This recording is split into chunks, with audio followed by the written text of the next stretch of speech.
Well, the computer and the gods of the microchips say that this thing is live. I hope that they're right. Good morning. This is Saturday. Today is Saturday, May 9th, 2015. It is a beautiful day in Phoenix, Arizona. And Ephraim is coming to us live and in person from Utah. Where? Yeah. I'm held down in a basement in Harriman, Utah. In Harriman, Utah, in a basement, and you can see the glorified backdrop of what is that stuff? Fiberglass batting and insulation in the walls in a basement. So, hey, we keep our talent locked up in basements just in case anybody has any questions. The talent's locked in the basement in Harriman, Utah, and I have an army surrounding the house. Never mind, I don't know where it is, but hey, whatever. So today we're back, and this is part 4 of language. And this is a 6-part series, as you know, and today's the 4th part in a row. We're going to skip next week. So next week, we're not going to broadcast. The 16th of May, there will be no broadcast. Part 5 and 6 will be May 23rd and May 30th, respectively. So that's what the schedule is, so that's clear for those that are following. And I'm getting comments from people, and I know that there are folks following it, and I really appreciate it. Thank you for taking the time to watch. And more importantly than watch, taking the time to think about your use of language and the possible way that you can impact yourself and others more positively by paying attention and intentionally using the language and creating a future that you want to. Well, Ephraim, do you have any words of wisdom to start with? I'm great. Thanks for so I'll just say I'm in the basement staying away from 9 kids. So this is where it's quiet. So this is where I am. So everyone watching, this is the backdrop we get for today. And that's just fine. And I'll make it up by mine, and mine's fake. Mine's a green screen of mountains. Well, if I turned off my green screen, it would just be a boring, flat green thing. So we'll just call it even there. All right. So today, the first week we talked about loose lips, and then we talked about the core of creation. And last week we talked about making things twice, the language of creating a first in language and next. And today we're going to talk about, I named this part, choice of futures. Choice of futures, and they all tie together, and you'll see that. And they were sort of arbitrary distinctions, but I tried to create a 6-part flow through a discussion on language. And the reason I picked choice of futures as the name for this is, in the very first instance, to draw attention to what is obvious, but what that we often don't internalize as true. And that is that we actually have a choice of futures. The future is not fixed. We have a choice of futures, and it is a wide range of choices. It is not, well, I'll choose, strawberry or vanilla. It's like 1,000 choices. So we have a choice of futures, and language is the beginning, or perhaps one of the very beginnings, but the beginning of that choice. Ephraim, do you want to reflect on that for a second, just in terms of how we're setting this up today? I think most of us go through life and we kind of have like the way that if we really stop and think about it, we think our life is going to turn out a particular way. And, if we ever really stop and think about it, and it's just sort of you could say a default future. It's just the way that it's going to be. And most people probably stay disconnected from the default future so that we don't have to actually deal with the future that we don't want, And having a choice, when you start to go, hey, it doesn't have to be that way. And I bet everybody's had a time like that in their life when they realized that a situation didn't have to be the way that it was, or it didn't have to turn out that way. And then the question is how do you create something other than what was going to happen anyway? So that's spectacular. And I love the fact that you said we sort of have a future of how we think things are going to turn out. Well, I'm nearly 60. I'll be 60 in December. And so I'm almost twice as old as Ephraim. In fact, I think I have kids that are that age, which I love that. And I love his experience and what he brings to the table at this time in his life. But at my age, at 60, I can tell you that life did not turn out anything like I imagined in that default future when I thought about this is kind of the way it's going to be. In fact, I can think of very few periods of time in the 60 years when things have turned out like I thought. So we have a default future. Part of it is in fact, I would argue that the majority of it comes from outside. It comes from things that are given to us, parents, teachers, family, friends, circumstances, environment, country, heritage, history, ethnicity, all this stuff sort of comes at us from outside, and we accept that as a default future. We live disconnected from it, and we don't ever actually own it as our default future. It's just sort of there.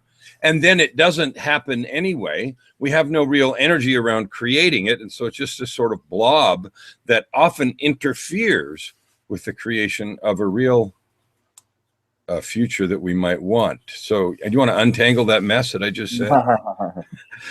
So I get it for sure. The default future, it's like the future that's going to happen without you doing anything, you know? And it's just like, it's certain that it will happen. And when we really get present to that, I think most of us go, and the other thing, Kellen, is that you don't live a life, you know, you live an extraordinary life where it isn't like the default future isn't the future that you're going to get, because you're actually, so you either get a created future, like the future you create, and that's really how you've lived your life, or you get the default future, which is the future that just happens. And so you're an example of someone who has a created future. You know, you've lived a life that you created your life, and you've created the life that you have now. So you don't have a default future, you know? It's spectacular. So the first thing I want you to do, those of you that are listening, and is take in your mind, if you think about the arc where we've been of intentional use of language and the power that it has and creative, and we talked a little bit about declarative language before. We're going to talk about that today in terms of created futures. I want you to just reflect for a minute and own the fact, really, that you have within your grasp a created future. We use that language. And that created future has bells and whistles and cool stuff and all of the glorious things, cool imaginings that you might have into it. That is a created future that lies on a path in front of you, starting where you are. So often people take the idea that, well, that's a future out there somewhere, but I can't get there from here. And one of the things I always tell my clients is, no, there actually is a path from where you stand today to that place, if you want to take those steps. So part one today is learning about intentional language. And this is partly about declaring things, but intentional language, which is the opposite of the loose lips thing we talked about before, and tying this intentional language into a created future as opposed to a default future. So Ephraim, can you give me one or two examples of intentional language that you either used or saw or helped someone use in the last few days, and contrast it with what would have happened if there hadn't been that intention set and that language put out there? Certainly. So one of my clients, they, you know, we all have some kind of, we all have things that are in our blind spots, you know, things that we don't see, and we don't know that we don't see them. And then it really kind of, those things that we don't distinguish, that we don't, you know, the things we don't know, those things are really the things that run our lives. And, you know, and you know, Kellen, as well, that's the power of coaching, is you start to see what you haven't been seeing, and then you can deal with it. And if you don't see it, you don't have a lot of power to deal with it. So intentional language really is, you know, I mean, we just said, so I asked a friend of mine, he runs one of the largest consulting firms they're like a coaching consulting firm. They're one of the largest in the country. And I asked him, I said, what is it, you know, when you started this, what is it that, you know, how did you get started in the business? And he said, well, he said, you know, they work with $1 billion+ companies. And he says, when we started, we decided who we wanted to work with, and that was $1 billion+ companies. And then we just decided who we needed to be, and then we went out and we were that as a company and as individuals. And so deciding who you need to be, it's like, you know, declaring who you would need to be, because there's no fixed way that you would need to be. It would just be declaring who you would need to be. and then realizing, you know, acting consistently with what I'm saying, and then realizing whatever the created future is. So I get that, because we talk like that when we talk about things. But let's do that again, deciphered a little bit. If you decide who you need to be, give me a practical. Working with billion-dollar companies is very practical, bottom line, and hardcore. But give me another example of deciding who I need to be in order for something to happen. I might say, let's say, you know, I would imagine a lot of people that are watching today, they want to make more money. And so let's say that I had, you know, let's say that somebody watching there, that they wanted to make $1 million a year, right? And then I would look and I would say, well, who do I need to be to make $1 million a year? And I want to be clear, this isn't like the woo-woo, fluffy, feel-good stuff, you know, because one of the oldest things that's probably been taught, I mean, one of the first things I learned when I hired a coach and when I got into coaching was, you know, everyone has this mentality of, you know, have, do, be, or do be, have. I don't even know the other way around. And, you know, I mean, if I have the things that a person that makes $1 million a year has, then I'll do the things they do, and then I'll be a millionaire or whatever. And the reality is that if it starts with who I'm being, and in other words, where I'm coming from. And if where I'm coming from is I'm the guy trying to make $1 million a year, I'm always going to be the guy trying to make $1 million a year. When I start coming from being the person who makes $1 million a year, there's a shift. There's something that actually happens. Then I start coming from being the guy who makes $1 million a year. And, you know, if I'm the guy who makes $1 million a year, I might need to be committed. I might need to be bold. I might need to be powerful. I might need to be a number of things. And I would have to be unreasonable, almost certainly. And so there would be a number of things that I would, you know, that I would need to be in order to be the person who makes $1 million a year. Is that more practical?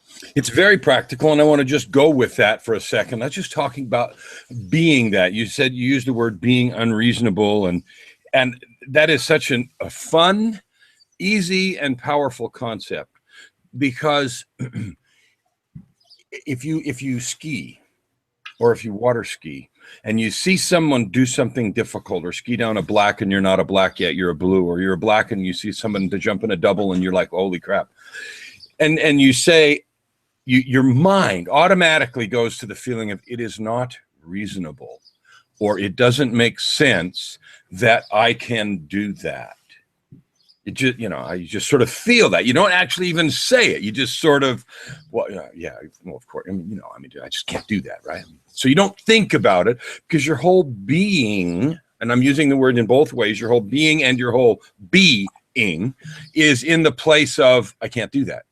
But if a different thing happens, something else happened to you, or whatever, you're in a different place. And I've experienced this, okay? Same hill, same place up in British Columbia, place that used to only be heli skiing, tough run, right?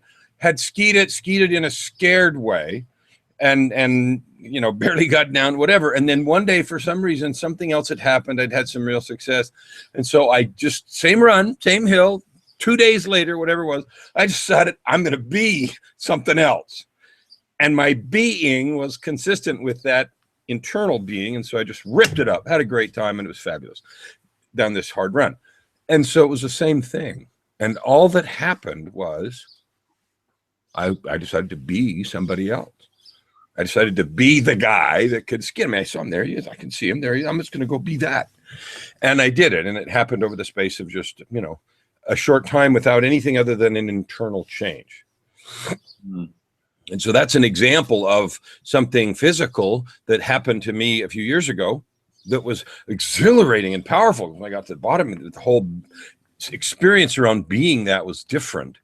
And what Ephraim's saying, and I totally agree with, is being the person who is powerful, who is in control, who is making the $1 million, who is making the contribution worth $1 million, who is giving the advice and the power and the content and the value that people gladly pay that for, is how that being starts. So thank you. That was a good explanation. It made me think of that particular ski run. Yeah, it really is that simple. You know, you say, I love that you said, I just decided to be somebody else or be another way. And that's really, I mean, that's really all it takes. You know, you just decide you're going to be whatever it is you're going to be. And then all of a sudden there's something new. And I want to point out what happens is that, so I'll go back to your example, is that, so you're scared and you have no power around skiing this particular run. And so everything you're doing is about trying to prove that you can do it and that you aren't scared and that you can do it, right? Mm-hmm. And we know from experience that doesn't work. So that's the, you know, that, and that's, so there's a real shift. See, that's the difference of positive thinking. You know, positive thinking is who you're being is that I can't do this. And positive thinking, you go, you know, oh yeah, I can do this and whatever, you know, and you put it on a vision board and whatever. And who you're being is the person who can't do it. While your positive thinking is that, oh, I can definitely do it. And so positive thinking is really useless when you're being who you need to be. There's no need for positive thinking. So this some people can hear this as really controversial. There's things about the law of attraction and books written about thinking about things and vision boards, and you mentioned all those.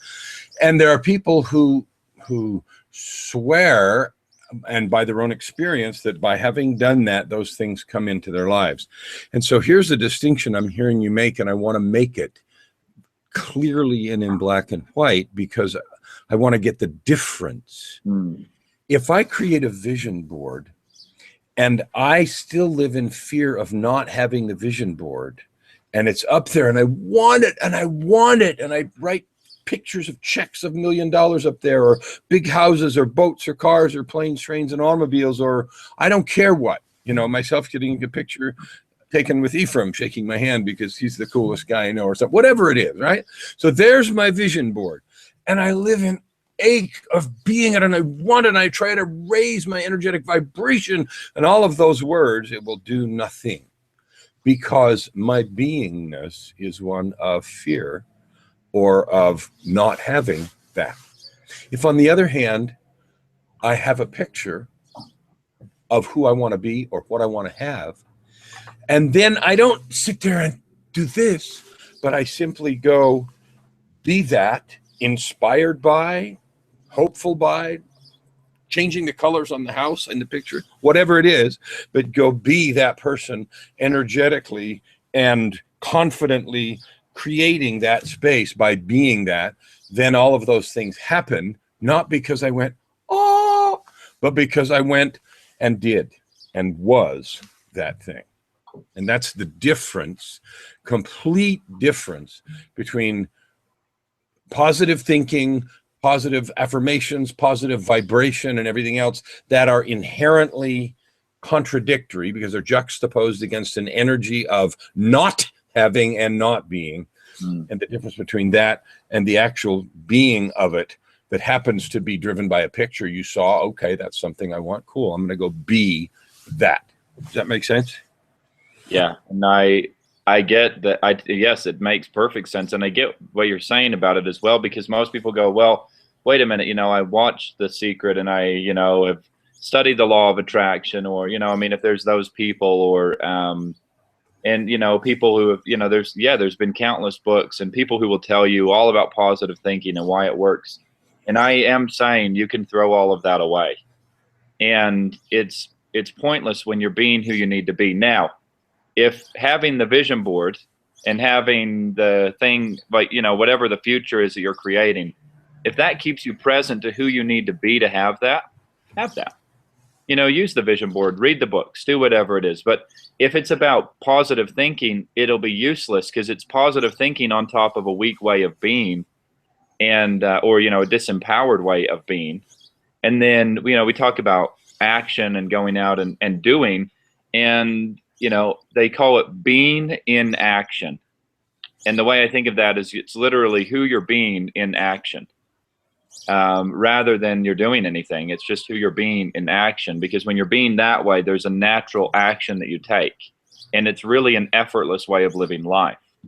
And so I'm not about the hustle and the grind and, you know, making it happen. I'm about being who I need to be, and life works. So let's just go back to have, do, be, or be, do, have. which I didn't know the order either until I listened to you do it. And then it came to me that have do be is the old one and be do have is the one you're talking about. So have do be is I'm going to go buy the expensive stuff so I have it. That makes me act a certain way, and then I can be the millionaire. Be do have is Ephraim saying, and I just can't emphasize this enough, if you be that person energetically, truthfully, honestly, I am that person. That's who I be in action. Then you, in the fact that it is action, you're already doing those things. And then you have whatever comes from that. But the cool thing is that it isn't about the having, because it's about the being. And the having is just what happens. Mm-hmm. That's what is the effortless part. Because when you're being what you want to be, you're enjoying life anyway. And whatever comes after that and you have it, you just have it. Okay. And you can do whatever you want with it. Give it away, help others, do something else. But it isn't about the having, it's about the being, and the being part coming first, and simply choosing to be that way and let the natural processes take their course is good. And, well, period. There's something else I want to talk about, but let's just end that one right there. Any other comments about that, Ephraim? Yeah, a mutual friend of ours, I was going to look it up on my phone, but a mutual friend of ours posted on Facebook the other day and said something, there was a quote that said something like, you don't create abundance. Abundance is always there. What you create is limitation. And so even going back to saying the $1 million a year, see, if you listen, people will just tell you what they think they don't have. And so if someone says, well, I want to make $1 million a year, what they're telling you is they think they don't have $1 million a year. And then everything they're doing is to try and get what they think they don't have. And as long as where they come from is that they don't have it, they'll never have it. How can you get what you, I mean, you can never get to where you can only get to where you're coming from. And so if that's confusing at all, I can't, as long as where I come from is I don't have enough money, or, I don't have enough, whatever, maybe it's relationships or whatever it might be for somebody, or health or whatever. And as long as that's where you come from, that's all you'll ever get to. And you see people like who win the lottery. So I think one of my favorite ways to illustrate the point is people who win the lottery. And Kellen, do you know the statistic? Maybe you know it better than I know it, as far as how many. I don't, but I know that it's 90-something% end up in jail, bankrupt, or some bad thing happens to them. I think it's like in the first 2 years, like 90% are worse off than before they won the lottery. And within the first 5 years, it's like 95 or 97%. Or end up worse than before they won the lottery. And that's because they have the things. So they have the money, they have all the whatever, but they're not being who they need to be to actually sustain that. And Jim Rohn put it really simply. He said that everyone should want to make $1 million. And the truth is, $1 million today isn't a lot of money. And when Jim Rohn said it, it was a lot more money back then. But he said that everyone should want to make $1 million, not for the $1 million that you'll make, but for the person it will make of you in the process. Because there is somebody that you would have to be, and a way that you would have to act, and things you'd have to say, and you might have to be bold, and you might have to be unreasonable, and all that. There's a way that you'd have to be, a person that you'd have to be that you haven't been, or you haven't been being consistently. And so the end result of having the money, having the relationship, having the health, whatever, it's not about the end result. It's about being who I need to be all along that process. And naturally, I get the result that person gets as I'm being that. So let's tie this back around to language. The first piece, it was about intentional language. And all of the things that we've talked about here, I want you to just absorb and then say to yourself, because there is a way you talk to yourself. We talked last week about language out loud and language in your mind, and the difference, and how much more powerful external language is. What is the language you would have to use as you think about who you'd have to be? Because if Rohn says, okay, there's a person you have to be to make 10 million or 100 million or whatever number it is, and a number is just a number. So let's just say to partake of abundance in large measure, okay? And let that be let that be the amount of money. Partake of abundance in large measure to do whatever you imagine good with. Okay, let's just use that and leave numbers out of it. And I do that on purpose, because over my career, I've personally made millions of dollars, but I've also dealt in industries and handled tens of billions of dollars. And so numbers are just numbers, or more zeros, less zeros.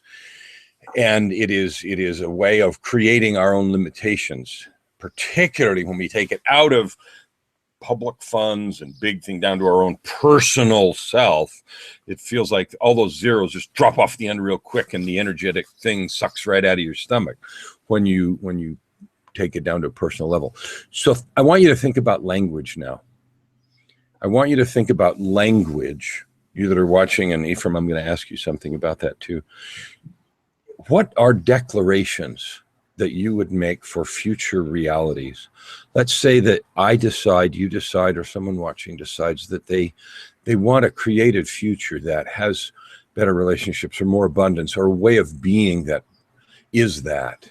What declarations, what languaging is helpful in moving that into the present?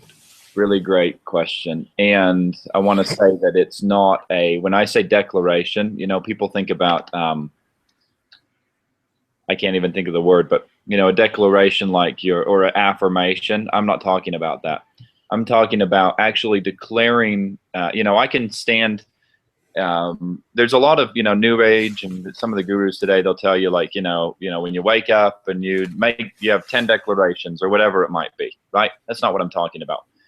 I'm talking about that's the language that I use every day in my life with everybody. See, I'm making a declaration right now. I'm telling you the way that I live and the way that I'm committed to living is with declaration, with speaking by declarations, like telling people what I'm committed to, what you can count on from me. Those are the kinds of declarations that I'm talking about. Not waking up in the morning and looking in the mirror and saying, these are these are the declarations or whatever. Like, actually every day in my life that my speaking is about declarations, that I'm making assertions and assumptions and promises and requests and commitments and declarations. That's what I'm talking about. So, what I'm committed to, what you can count on from me, making bold requests from other people around, whoever I'm around.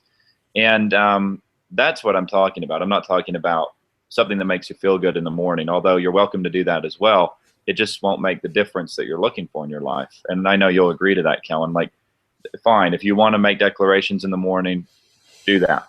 I'm talking about it's only becomes real, like, your place in Canada became real because you made a declaration. If you never would have told anybody about your place in Canada, you wouldn't have it, right? I know you talked with Joy about it, and the two of you together made declarations of what you're going to do. And maybe you had a real estate agent who helped you find it, or whoever it was, right? And there were declarations and promises and requests and assertions and assumptions made all along the way through that process. So I'm talking about it's a way of living. It's the nature of a person speaking moment to moment, day to day, not just something that you do 3 times a day. So I want to take that piece to wrap this up, because I want you to take something powerful and valuable out of this, and that's this.